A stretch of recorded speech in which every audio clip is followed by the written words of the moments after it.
Hi ನಮಸ್ತೆ ಎಲ್ಲರಿಗೂ inform media ಜಗತ್ತು ಚಾನಲಿನ ಮತ್ತೊಂದು ವಿಡಿಯೋಗೆ ಸ್ವಾಗತ ಸುಸ್ವಾಗತ. ಸ್ನೇಹಿತರೆ, ಎಲ್ಲರೂ ಹೇಗಿದ್ದೀರಾ? ಎಲ್ಲರೂ ಚೆನ್ನಾಗಿದ್ದೀರಾ ಅಂದ್ಕೊಂಡಿದ್ದೀನಿ. ನಾನು ಕೂಡ ತುಂಬಾ ಚೆನ್ನಾಗಿದ್ದೀನಿ. ಎಲ್ಲರೂ ಚೆನ್ನಾಗಿದ್ದೀರಾ ಅಂದ್ಕೊಂಡು ಭಾವಿಸ್ಕೊಂಡು ಇವತ್ತಿನ ಒಂದು ವಿಡಿಯೋನ ಶುರು ಮಾಡಿಬಿಡೋಣ. ಇವತ್ತಿನ ಒಂದು ವಿಡಿಯೋದಲ್ಲಿ ಸಿಂಹ ರಾಶಿಯವರಿಗೆ ಸ್ನೇಹಿತರೆ ಸೆಪ್ಟೆಂಬರ್ 18ರ ನಂತರ ಅಂದರೆ 19ನೇ ತಾರೀಕಿಂದ ಸ್ನೇಹಿತರೆ ಸಾಕಷ್ಟು ಬದಲಾವಣೆಯನ್ನು ನೋಡಲಿದ್ದೀರಿ. ಹಾಗಿದ್ರೆ ಯಾವುದರ ಬಗ್ಗೆ ಬದಲಾವಣೆ? ನಿಮ್ಮ ವ್ಯಾಪಾರದಲ್ಲಿ, ವ್ಯವಹಾರದಲ್ಲಿ, ನಿಮ್ಮ ಹಣಕಾಸಿನಲ್ಲಿ ಅಂದರೆ ಆರ್ಥಿಕ ಸ್ಥಿತಿ, ನಿಮ್ಮ ಆದಾಯದಲ್ಲಿ ಏನಾದರೂ ಬದಲಾವಣೆಗಳು ಆಗಲಿದೆಯಾ? ಯಾವುದರ ಬಗ್ಗೆ ಎಚ್ಚರಿಕೆ ವಹಿಸಬೇಕು? ಏನೆಲ್ಲ ಅದೃಷ್ಟದ ಫಲಗಳನ್ನು ಗಳಿಸಲಿದ್ದೀರಿ ಅನ್ನೋದನ್ನ ಒಟ್ಟಾರೆಯಾಗಿ ಸಿಂಹ ರಾಶಿಯವರಿಗೆ ಇದೇ ವಿಡಿಯೋದಲ್ಲಿ ತಿಳಿಸ್ಕೊಡ್ತೀನಿ. ಸೊ ಇದನ್ನೆಲ್ಲ ಸಂಪೂರ್ಣವಾಗಿ ತಿಳ್ಕೋಬೇಕು ಅಂದರೆ ಸ್ನೇಹಿತರೆ ಎಲ್ಲೂ ಕೂಡ ವಿಡಿಯೋನ ಸ್ಕಿಪ್ ಮಾಡಬಾರ್ದು. ಅಂದರೆ ವಿಡಿಯೋನ ಕಟ್ ಮಾಡಿ ಓಡಿಸ್ಕೊಂಡು ಹೋಗಿ ನೋಡಿದ್ರೆ ಫುಲ್ ಇನ್ಫಾರ್ಮೇಷನ್ ಅರ್ಥ ಆಗಲ್ಲ. ಸೊ ಹಾಗಾಗಿ ಎಲ್ಲ ವಿಡಿಯೋದಲ್ಲೂ ತಿಳಿಸ್ತಾ ಇರ್ತೀನಿ. ಮೊದಲಿಂದ ಕೊನೆ ತನಕ ವಿಡಿಯೋನ ವಾಚ್ ಮಾಡಿ. ವಿಡಿಯೋದಲ್ಲಿ ಒಳ್ಳೆ ಮಾಹಿತಿ ಸಿಕ್ಕಿದ್ದಲ್ಲಿ ತಪ್ಪದೆ ವಿಡಿಯೋಗೊಂದು ಲೈಕ್ ಕೊಟ್ಟು, ಇನ್ನು ನನ್ನ ಚಾನಲ್ನ ಸಬ್ಸ್ಕ್ರೈಬ್ ಮಾಡ್ಕೊಳ್ತಾನೆ ನೋಡ್ತಿದ್ರೆ ದಯವಿಟ್ಟು ಇನ್ಫಾರ್ಮ್ ಮೀಡಿಯಾಗೆ ಸಬ್ಸ್ಕ್ರೈಬ್ ಆಗಿ ನಿಮ್ಮ ಅಭಿಪ್ರಾಯವನ್ನು ಕಮೆಂಟ್ ಬಾಕ್ಸಲ್ಲಿ ತಿಳಿಸಿ. ಯಾರಿಗೆಲ್ಲ ದೇವರ ಮೇಲೆ ಭಕ್ತಿ ಇದೆ ಸ್ನೇಹಿತರೆ, ಓಂ ನಮಃ ಶನೇಶ್ವರಾಯ ನಮಃ ಅನ್ನೋದನ್ನ ಕಮೆಂಟ್ ಮಾಡಿ. ಶನಿದೇವರ ಆಶೀರ್ವಾದದಿಂದ ನಿಮ್ಮ ಕಷ್ಟಗಳು ಸಮಸ್ಯೆಗಳು ಏನೇ ಇದ್ದರೂ ಕೂಡ ಸ್ನೇಹಿತರೆ ನೀರಿನಂತೆ ಹರಿದು ಹೋಗಲಿದೆ ಅಂತಲೇ ಹೇಳ್ಬೋದು. ಸೊ ಹಾಗಾಗಿ ತಪ್ಪದೇ ಸಬ್ಸ್ಕ್ರೈಬ್ ಮಾಡಿ, ಕಮೆಂಟ್ ಮಾಡಿ, ನಿಮ್ಮ ಅಭಿಪ್ರಾಯವನ್ನು ತಿಳಿಸಿ ಅಂತ ಹೇಳ್ತಾ, ಯಾರೆಲ್ಲ ಸಬ್ಸ್ಕ್ರೈಬ್ ಮಾಡ್ಕೊಂಡಿದ್ದಾರೆ ಅವ್ರಿಗೆ ಥ್ಯಾಂಕ್ ಯು ಸೋ ಮಚ್ ಅಂತ ಹೇಳ್ತಾ ವಿಡಿಯೋದ ಕಡೆ ಗಮನ ಕೊಟ್ಬಿಡೋಣ. ತಡ ಮಾಡೋದು ಬೇಡ. ಹಾಗೂ ಶ್ರೀ ಕಾರ್ಯಸಿದ್ಧಿ ಆಂಜನೇಯ ಸ್ವಾಮಿ ಜ್ಯೋತಿಷ್ಯವರಿಂದ ಸ್ನೇಹಿತರೆ ನಿಮ್ಮ ಜೀವನದಲ್ಲಿ ಆಗುವ ಸಕಲ ಸಮಸ್ಯೆಗಳಾದಂತಹ ಸತಿಪತಿ ಕಲಹ, ಭೂಮಿ ವಿಚಾರ, ಕೋರ್ಟ್ ಕೇಸ್, ವ್ಯಾಪಾರ, ಹಣಕಾಸಿನ ತೊಂದರೆ, ಸ್ತ್ರೀಯರ ಗುಪ್ತ ಸಮಸ್ಯೆ, ಹೀಗೆ 10 ಹಲವಾರು ಸಮಸ್ಯೆಗಳಿಗೆ ಶಾಶ್ವತ ಪರಿಹಾರವನ್ನು ಮಾಡಿಕೊಡ್ತಾರೆ. ಡಿಸ್ಪ್ಲೇ ಮೇಲೆ ಕಾಣುತ್ತಿರುವಂತಹ ಗುರುಜಿ ನಂಬರ್ಗೆ ಒಮ್ಮೆ ಕರೆ ಮಾಡಿ. ಕೇವಲ 2 ದಿನದಲ್ಲೇ 100% ನಿಮ್ಮ ಸಮಸ್ಯೆಗಳೆಲ್ಲ ದೂರ ಹೋಗಲಿದೆ. ಹೌದು, ಸೆಪ್ಟೆಂಬರ್ ತಿಂಗಳಲ್ಲಿ ಸ್ನೇಹಿತರೆ ಸಾಕಷ್ಟು ಗ್ರಹಗಳ ಸಂಚಾರ ಇರುವುದರಿಂದ ಸಾಕಷ್ಟು ಬದಲಾವಣೆಯನ್ನು ವ್ಯಾಪಾರ ವ್ಯವಹಾರದಲ್ಲಿ, ನಿಮ್ಮ ವೃತ್ತಿ ಜೀವನದಲ್ಲಿ ನೋಡಲಿದ್ದೀರಿ. ಹಾಗಿದ್ರೆ ಸ್ನೇಹಿತರೆ ನಿಮ್ಮ ಹಣಕಾಸಿನ ಬಗ್ಗೆ ಮೊದಲನೇದಾಗಿ ತಿಳಿಸ್ಕೊಡ್ತೀನಿ. ಸೆಪ್ಟೆಂಬರ್ 18ರ ನಂತರ ಸಾಕಷ್ಟು ಬದಲಾವಣೆಯನ್ನು ಹೊಂದಲಿರುವಂತಹ ಸಿಂಹ ರಾಶಿಯವರಿಗೆ ಆರ್ಥಿಕವಾಗಿ ಈ ತಿಂಗಳು ಸಾಮಾನ್ಯವಾಗಿರುತ್ತದೆ. ಅಂದರೆ ನಿಮ್ಮ ಹಣಕಾಸಿನಲ್ಲಿ ಸಾಮಾನ್ಯ ತಿಂಗಳು ಅಂತಲೇ ಹೇಳಬಹುದು. ಪರಿಸ್ಥಿತಿ ಸಾಮಾನ್ಯವಾಗಿರುತ್ತದೆ. ಏಕೆಂದರೆ ಶುಕ್ರನ ಸಂಚಾರ ಇರುವುದರಿಂದ ಸ್ನೇಹಿತರೆ ನೀವು ಯೋಚಿಸದೆ ಹಣವನ್ನು ಖರ್ಚು ಮಾಡಬಹುದು. ಅಂದರೆ ಅದು ಅನಗತ್ಯ ಖರ್ಚಾಗಲಿ ಸ್ನೇಹಿತರೆ, ಬೇಕು ಅಂತಲೇ ಸಾಕಷ್ಟು ಖರ್ಚುಗಳು ಆಗಲಿದೆ ಸ್ನೇಹಿತರೆ. ವಿಶೇಷವಾಗಿ ಐಷಾರಾಮಿ ವಸ್ತುಗಳನ್ನು ಖರೀದಿ ಮಾಡುವುದು, ನಿಮ್ಮ ಸಂಗಾತಿಗಾಗಿ 3ನೇ ಅಥವಾ 4ನೇ ವಾರದಲ್ಲಿ ಹೂಡಿಕೆಗಳು, ಆ ಮೂಲಕ ಕೆಲವು ಅನಿರೀಕ್ಷಿತ ಹಣ ಅಥವಾ ಆರ್ಥಿಕ ಲಾಭಗಳು ಇರುತ್ತವೆ ಸ್ನೇಹಿತರೆ. ಲಾಭ ಇಲ್ಲ ಅಂತ ನಾನು ಹೇಳ್ತಾ ಇಲ್ಲ, ಲಾಭ ಇರುತ್ತೆ. ಆದರೆ ಅನಗತ್ಯ ಖರ್ಚುಗಳು ಸಾಕಷ್ಟು ಇದೆ ಈ ತಿಂಗಳು ಅಂತಲೇ ಹೇಳಬಹುದು. ನಿಮ್ಮ 11ನೇ ಮನೆಯಲ್ಲಿ ಗುರುವಿನ ಸಂಚಾರ ಆದಾಯಕ್ಕೆ ಬಹಳ ಅನುಕೂಲಕರವಾಗಿದೆ. ಆದರೆ ಯಾವುದರ ಬಗ್ಗೆ ಎಚ್ಚರಿಕೆಯಿಂದ ನೀವು ಖರ್ಚು ಮಾಡಬೇಕು ಅನ್ನೋದನ್ನ ತಿಳ್ಕೊಂಡ್ರೆ ಸ್ನೇಹಿತರೆ ಮುಂದಿನ ದಿನಗಳಲ್ಲಿ ಒಂದು ಸೇವಿಂಗ್ಸ್ನ ದೊಡ್ಡ ಮೊತ್ತದಲ್ಲಿ ಮಾಡಬಹುದು. ಸೊ ಹಾಗಾಗಿ ಬಹಳಷ್ಟು ಹಣವನ್ನು ಖರ್ಚು ಮಾಡಬೇಕಾದ್ರೆ ಬೇಡದ ವಸ್ತುಗಳನ್ನು ಖರೀದಿ ಮಾಡುವುದನ್ನು ಬಿಟ್ಬಿಡಿ ಸಿಂಹರಾಶಿಯವರು. ಈ ರೀತಿ ಮಾಡುವುದರಿಂದ ಪ್ರಾಬ್ಲಮ್ಗಳು ಎದುರಾಗಲಿದೆ ಅಂತಲೇ ಹೇಳಬಹುದು. ಇನ್ನು ಅದೇ ರೀತಿ ನಿಮ್ಮ ಕುಟುಂಬ ಜೀವನದ ಬಗ್ಗೆ ಹೇಳೋದಾದರೆ ಏನೆಲ್ಲ ಬದಲಾವಣೆಗಳನ್ನು ಈ ತಿಂಗಳಲ್ಲಿ ನೋಡಲಿದ್ದೀರಿ, ಯಾವುದರ ಬಗ್ಗೆ ಸಿಂಹ ರಾಶಿಯವರು ಎಚ್ಚರಿಕೆ ವಹಿಸಬೇಕು ಅನ್ನೋದನ್ನ ನೋಡ್ತಾ ಹೋಗೋಣ. ಒಟ್ಟಾರೆಯಾಗಿ ಹೇಳಬೇಕಂದ್ರೆ ಕೌಟುಂಬಿಕವಾಗಿ ಈ ತಿಂಗಳು ಸ್ವಲ್ಪ ಸಾಮಾನ್ಯ ಸಮಯ ಅಂತಲೇ ಹೇಳ್ಬೋದು. ಸೆಪ್ಟೆಂಬರ್ ತಿಂಗಳು ಏಕೆ ಅನ್ನೋದನ್ನ ಕೇಳೋದಾದರೆ ವಿಶೇಷವಾಗಿ ಕೇತು ನಿಮ್ಮ ರಾಶಿಯಲ್ಲಿ ಇರುವುದರಿಂದ ನಿಮ್ಮ ಸ್ವತಃ ತಪ್ಪುಗಳಿಂದ ಕೆಲವು ತಪ್ಪು ತಿಳುವಳಿಕೆಗಳನ್ನು ಎದುರಿಸಬಹುದು. ಯಾರೊಂದಿಗೂ ವಾದಿಸಬೇಡಿ, ಜಗಳಕ್ಕೆ ಹೋಗಬೇಡಿ. ಏಕೆಂದರೆ ಅದು ನಿಮ್ಮ ಮೇಲೆ ನಕಾರಾತ್ಮಕ ಪರಿಣಾಮವನ್ನು ಬೀರಬಹುದು. ಆದ್ದರಿಂದ ಮನೆಯಲ್ಲಿ ಆದಷ್ಟು ಪ್ರಾಮಾಣಿಕವಾಗಿರಿ ಮತ್ತು ಕಡಿಮೆ ಮಾತನಾಡಲು ಪ್ರಯತ್ನಿಸಿ. ಅಂದರೆ ಮಾತು ಬೆಳ್ಳಿ ಮೌನ ಬಂಗಾರ ಥರ ಇದ್ಬಿಡಿ ಸ್ನೇಹಿತರೆ. ನಿಮ್ಮ ಮಕ್ಕಳು ತಮ್ಮ ಕ್ಷೇತ್ರಗಳಲ್ಲಿ ಉತ್ತಮ ಸಾಧನೆಯನ್ನು ಮಾಡುತ್ತಾರೆ. ಅದು ನಿಮಗೆ ಸಹಾಯಕವಾಗಿರುತ್ತದೆ ಸ್ನೇಹಿತರೆ. ಸಂತೋಷವನ್ನು ತಂದುಕೊಡಲಿದೆ ಅಂತಲೇ ಹೇಳಬಹುದು. ಇನ್ನು ನಿಮ್ಮ ವೈಯಕ್ತಿಕ ಜೀವನ ಹೇಗಿರಲಿದೆ ಅಂದರೆ ಅದರಲ್ಲೂ ಕೂಡ ಮಿಶ್ರ ಫಲಿತಾಂಶವನ್ನು ನೋಡಲಿದ್ದೀರಿ. ಮನೆಯಲ್ಲಿ ಶುಭ ಕಾರ್ಯ ನಡೆಯಲಿದೆ, ಎಲ್ಲದೂ ಕೂಡ ಹೊಳಿತಾಗಲಿದೆ. ಯಾರಿಗೆ ಇನ್ನೂ ಮದುವೆಯಾಗಿಲ್ಲ ಸಿಂಹರಾಶಿಯವರಿಗೆ ಮದುವೆ ಪ್ರಸ್ತಾಪಗಳು ಖಂಡಿತವಾಗಿಯೂ ನಡೆಯಲಿದೆ ಈ ತಿಂಗಳಿಂದ. ಸೊ ಹಾಗಾಗಿ ಒಳ್ಳೆಯ ಸಂಗಾತಿ ಸಿಗಲಿ ಅಂತ ಹೇಳ್ತಾ ನಿಮ್ಮ ವ್ಯಾಪಾರ ವ್ಯವಹಾರದ ಬಗ್ಗೆ ಹೇಳ್ತಾ ಹೋದರೆ ಸ್ನೇಹಿತರೆ ಏನೆಲ್ಲ ಬದಲಾವಣೆಯನ್ನು ಈ ತಿಂಗಳಲ್ಲಿ ನೋಡಲಿದ್ದೀರಿ, ಯಾವುದರ ಬಗ್ಗೆ ಸಿಂಹರಾಶಿಯವರು ಎಚ್ಚರಿಕೆ ವಹಿಸಬೇಕು ಈ ವಿಷಯದಲ್ಲಿ ಅನ್ನೋದನ್ನ ನೋಡ್ತಾ ಹೋಗೋಣ. ವ್ಯಾಪಾರದಲ್ಲಿ ಇರುವವರು ಮಿಶ್ರ ಫಲಿತಾಂಶಗಳನ್ನು ಅನುಭವಿಸುತ್ತಾರೆ. ಅದರಲ್ಲೂ ಸೆಪ್ಟೆಂಬರ್ 18ರ ನಂತರ ಸಾಕಷ್ಟು ಬದಲಾವಣೆಯನ್ನು ನಿಮ್ಮ ವ್ಯಾಪಾರದಲ್ಲಿ ನೋಡಲಿದ್ದೀರಿ ಅಂತಲೇ ಹೇಳ್ಬೋದು. ನಿಮಗೆ ಉತ್ತಮ ವ್ಯಾಪಾರ ಅವಕಾಶಗಳು ಸಿಗುತ್ತವೆ ಮತ್ತು ನಿಮ್ಮ ಕಠಿಣ ಪರಿಶ್ರಮಕ್ಕೆ ಒಂದು ಪ್ರತಿಫಲ ಖಂಡಿತವಾಗಿಯೂ ಸಿಗಲಿದೆ ಅಂತಲೇ ಹೇಳ್ಬೋದು ಈ ತಿಂಗಳಲ್ಲಿ. ಆದರೆ ಅದೇ ಸಮಯದಲ್ಲಿ ವಿಸ್ತರಣೆಗಾಗಿ ಗಣನೀಯ ಹೂಡಿಕೆಗಳನ್ನು ಮಾಡಲು ನೀವು ಮುಂದಾಗಬಹುದು. ಇದು ನಿಮ್ಮ ನಿಧಾನವಾಗಿ ಲಾಭವನ್ನು ಸಾಮಾನ್ಯಗೊಳಿಸುತ್ತದೆ ಸ್ನೇಹಿತರೆ. ನಿವ್ವಳ ಲಾಭವನ್ನು ಸಾಮಾನ್ಯಗೊಳಿಸುತ್ತದೆ ಅಂತಲೇ ಹೇಳಬಹುದು.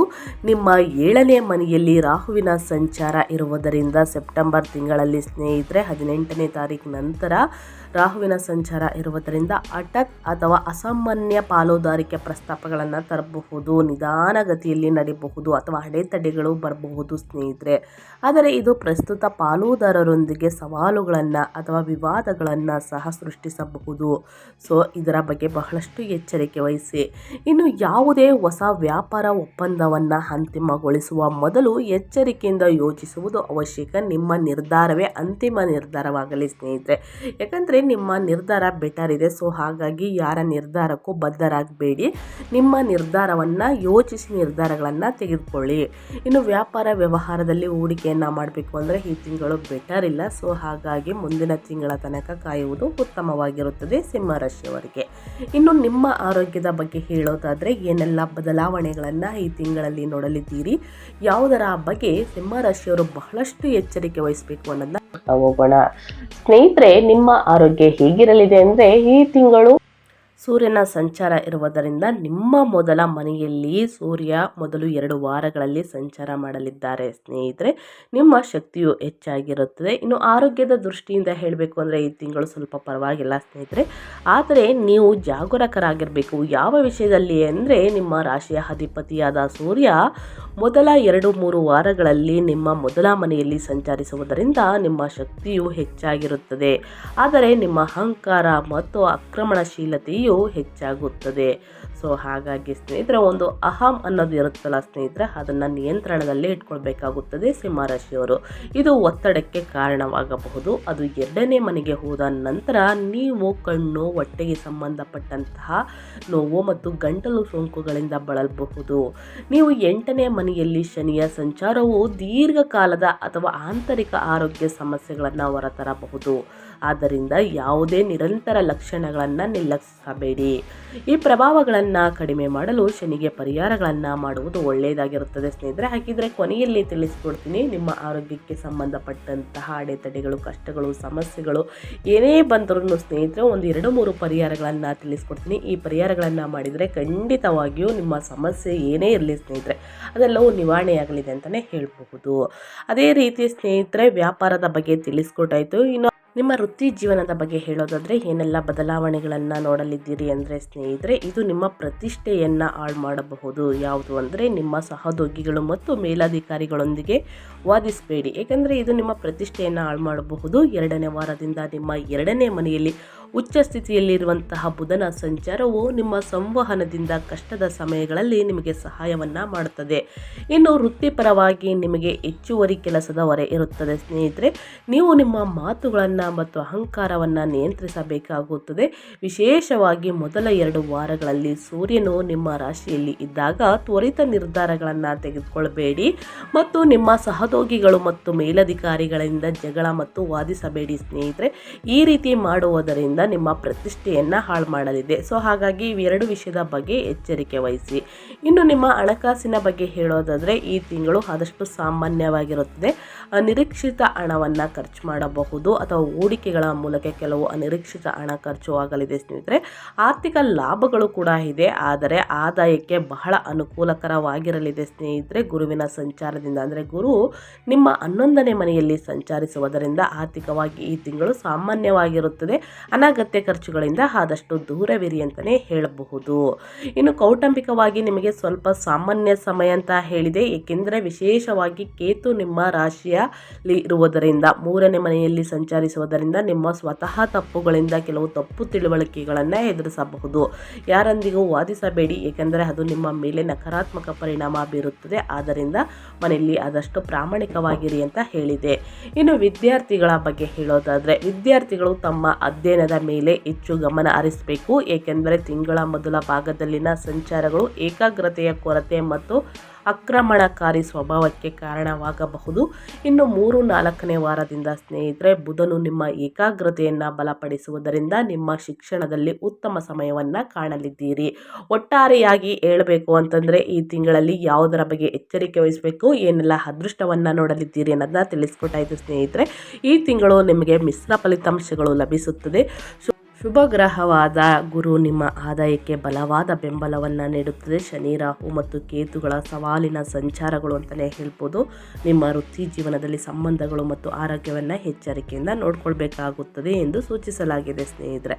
ಈ ತಿಂಗಳನ್ನು ನಿಭಾಯಿಸಲು ನಿಮ್ಮ ಅಹಂಕಾರವನ್ನು ನಿರ್ವಹಿಸುವುದು, ಚಿಂತನಶೀಲವಾಗಿ ಮಾತನಾಡುವುದು, ತಾಳ್ಮೆಯಿಂದ ವರ್ತಿಸುವುದು ಬಹಳ ಮುಖ್ಯವಾಗುತ್ತದೆ. ಯಾಕಂದರೆ ಶನಿ ನಿಮ್ಮ 8ನೇ ಮನೆಯಲ್ಲಿ ಸಂಚಾರವನ್ನು ಮಾಡಲಿದ್ದಾರೆ. ರಾಹು ನಿಮ್ಮ 7ನೇ ಮನೆಯಲ್ಲಿ ಮತ್ತು ಕೇತು ನಿಮ್ಮ 1ನೇ ಮನೆಯಲ್ಲಿ ಇರುತ್ತಾರೆ ಸ್ನೇಹಿತರೆ. ಈ ಕಾರಣದಿಂದ ಬಹಳಷ್ಟು ಎಚ್ಚರಿಕೆ ವಹಿಸಿ ಅನ್ನೋದನ್ನ ತಿಳಿಸ್ಕೊಟ್ಟಿದ್ದೀನಿ. ಇನ್ನು ಕಷ್ಟಗಳು, ಸಮಸ್ಯೆಗಳು, ಅಡೆತಡೆಗಳು ಬಂದಿದ್ದಲ್ಲಿ ಸ್ನೇಹಿತರೆ ಏನೆಲ್ಲ ಮಾಡಬೇಕು ಅನ್ನೋದನ್ನ ತಿಳಿಸ್ಕೊಡ್ತೀನಿ.